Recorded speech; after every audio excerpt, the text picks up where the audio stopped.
Hey, this is Dave again from Media Digitronics. The last time we got to this point with our layout, and now I'm going to embellish it a little further by adding a few other elements that you can do with built-ins that are in ScrapPage. So here's what I'm going to do first. I'm going to add a color panel. Now they come in black, but that doesn't matter. You can make them any color you want. So what I'm going to do here is I'm going to go up here and I'm going to stick with this purple hue that we had. I'm going to lighten it down a good bit, and I'm going to pick one of the standard textures. Grunge 7 I think is going to be a nice one for this. Okay, so there, and now I got this standard texture. Now what I want to do with this thing is I'm going to make the edges of it jagged, pretty rough, and the way you do that in ScrapPage is there's a feature here called Cutout and Masks. Remember I said I was going to talk about masking in this particular one, so here's what I'm going to do. I'm going to take and go to the masks, and this is an edge mask here. Where you see the lighter part, that's what will be saved. The darker part is what's going to be cut out. So I'll apply that, and when I apply that, you'll see that I now have a page that's been, or a layer that's been kind of jagged edged cut. So let's move that down to where it's about like this. And I'm going to then send this all the way to the back and then lift it back up one layer so that it's down there below everything else. And all I'm going to do to make it stand off a little bit is I'm going to give it a shadow, maybe a 2 and a fairly strong shadow, so you'll be able to see that, yeah, there it is. Okay, so now we used a cutout. Actually, we used a texturing feature and a cutout to get to that. Now what I want to do is I'm going to add to this a text box, and I'm going to put my text up here in this area. I'll just type in ScrapPage, and I want to use a font that's say Impact, for instance. That's a pretty good one, and I'll just auto size it to there. Now the other thing I can do is I can also texturize this. So I'll go in here and I'll get that same color, and I'll apply another standard texture, use the same texture, and you can barely see it there, but that's okay because I'm going to outline it, and I'll make the outline be the bolder color of the purple. And now that's there, and we'll give it a let's say a shadow of something like that, and I'll make it pop off the page a little bit. Okay, so there's the title. Now what I'd like to do is add another picture here. I have this, it's kind of a torn paper thing, and we'll color that too while we're at it. I'm just going to go in and I'll color it with maybe just a slightly darker variation of that. So there, now I've got that, and what am I going to do with this is I want to resize it some.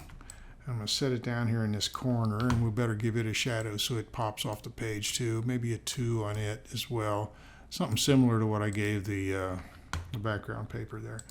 Yeah, something like that. It might be a little too large. We'll shrink it down a little bit. There we go. And in that, I want to do some typing. I think I'm going to lock that layer so I don't move it. And I'll probably go ahead and lock this one too. That way things stay where I want them to be. So we'll lock that, and we'll lock this text. So those things are all locked now. That doesn't mean I can't be unlocked. They're just locked right now. So in here, I'm going to add another text box, and in this one, I'm going to say something like layouts, I'm not the greatest typer in the world, are done in a Flash with ScrapPage.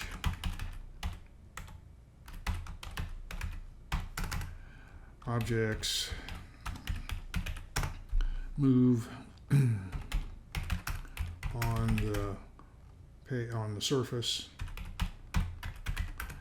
just like on your tabletop. How's that? So we'll tell it that I want to auto size that. I don't like that particular font. I'd like to make this first off, we will make it purple, but no, I don't want to just give it a texture. So we'll tell it okay for the purple, but I would like to make this font be more of a scripting kind of font. So let's do that, and we'll move it down here, and rotate it around till it looks pretty good on there. Something like that. Okay, so now we've got our little scripting on there. Okay, so in about 5 minutes here, we've managed to add some embellishments to this that make it look pretty nice. I think the other thing we can do is another feature that we might do to even dress this up a little bit more is let's take this picture of these kids, and I'm just going to blank it out for the time being, but I'm going to add a different one, and you'll see why in a minute. But I'd like to take a photo I have here of this young lady. How about this one here? Now, I'll show you another technique here we can use for masking. We'll just go in here and go back to this cutout and mask, and back here we'll get another one of these masks. These are pre-built into, and this one here's a nice one. And we'll take that and we'll set it on her about like this. Now when I apply that, keep in mind everything that's not where it was light gets removed. So now I have her on the top. Actually, I want to move her down, of course. I want to move her down to where she is underneath that layer. And just as before, I'll go here and tell it I want to reorder the layer, and I'm going to have her go behind the previous. So that there's the frame, which I think I'll lock the frame. And this way I could just grab her and I can resize her and rotate it to wherever I want. Say something about like this. Now she doesn't have to, she doesn't have to fill the frame. I mean, one of the unique things is with layouts is that sometimes the frame is smaller than the actual picture itself. But that looks pretty good there. Now I might want to move that just a little bit this direction because I'm going to do something else here too. And what I'm going to do next is I'm going to add a photo frame. Now there's a lot of different built-in photo frames, but this one is a nice one here.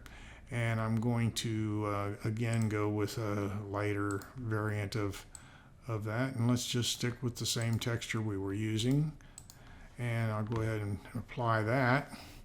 When it comes up, we can then take it and we'll just resize it to where we'd like it to be, and I'm going to stick it over here in the corner a little bit, something like somewhere in here about like this, let's say.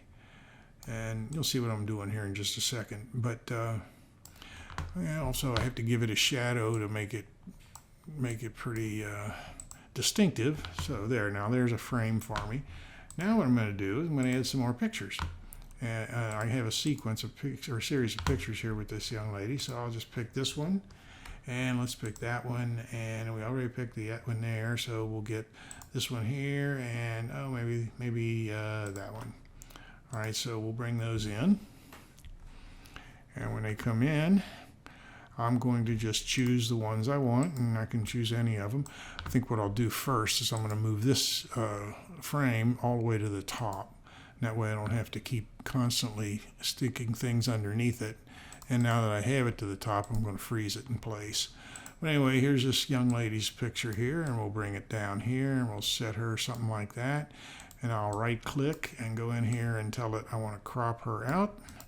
So we'll crop that, and we'll go to the next one here, and we'll stick this one down at the bottom. It doesn't really matter where you're putting them. I mean, you have your choice. You can put them anywhere you want, obviously.